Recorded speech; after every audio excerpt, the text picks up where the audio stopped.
Hi, it's Barb, Maple PhD, with another Cosmic Game Connection. Recently, researchers published a paper indicating that the first exoplanet observed by the Kepler Space Telescope, a planet named Kepler 1658b, is in a death spiral with its sun and will crash into it in about 2.4 million years.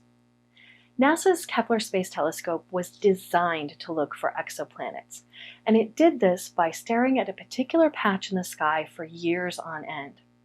It was monitoring the stars in that region of the sky for tiny dips in their starlight that would indicate that something was passing between the star and the telescope. Basically a planet moving around the star, blocking just a tiny portion of its light as it passed in front of the star from our perspective.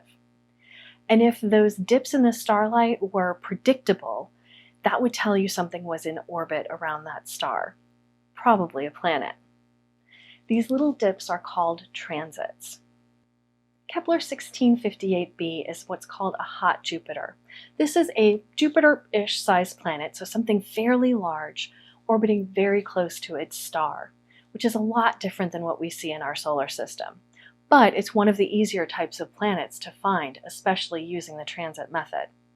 And one big benefit of this is that you get a lot of different transits in a very short amount of time, giving researchers a lot of data about this planet.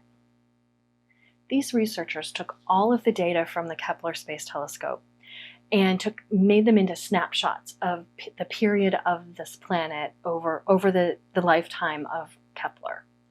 And then they added in ground-based observations from the Hale telescope, which is part of the Palomar Observatory, and observations from NASA's Transiting Exoplanet Survey Satellite, or TESS. This gave them 13 years of information about Kepler 1658b. And what they found was with those ground-based observations and the TESS observations, the orbits were coming just a smidgen earlier than they predicted. And what they were finding is that every year it's losing about 131 milliseconds in the period of its orbit. That means the orbit's getting tighter over time. Over about 7 years, it's going to lose a second, and in about 2.4 million years, it's going to crash into its star. When I thought about this doomed planet spiraling into its star, the game that came to mind was Patchwork. Patchwork is a polyomino placement game where players are spending buttons and time in order to build the most beautiful quilt. Each player has a 9x9 personal board on which they're building their quilt. They're doing this by placing oddly shaped patches of fabric. On their turn, they can either purchase one of the 3 available patches to them, or they can pass. If they're placing a tile, they will first select the tile, spend the buttons on it, which is the currency in this game, place it anywhere on their board, and then they will spend time to sew it onto their quilt. The timer in this game is time itself, which is indicated by a spiral board in the center of the table. Players, as they spend time, will move a pawn in toward the center of this board.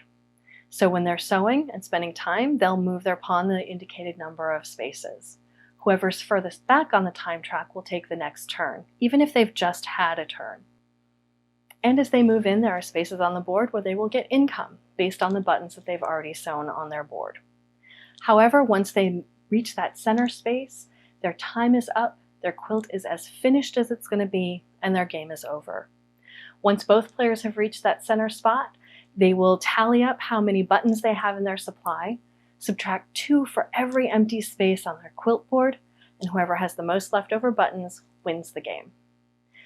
And of course, it's that time track and the spiral inward that had me thinking about Kepler 1658b and its inevitable encounter with its star in a couple million years. So the next time you're finishing up a game of Patchwork and you're about to bring your pawn into that center spot, take just 1 second to be thankful that you aren't this exoplanet getting to its end of its time track. Thanks for joining me. I hope you enjoyed this. If you have any questions about the science or the game, leave them in the comments below. Or maybe this result made you think of something else. Leave that in the comments below too, I'd love to hear about it. You can catch me here on my YouTube channel. I also have Instagram and Twitter. Go find me there. You can subscribe to my channel if you want to know when my next videos come out. Otherwise, I will see you again.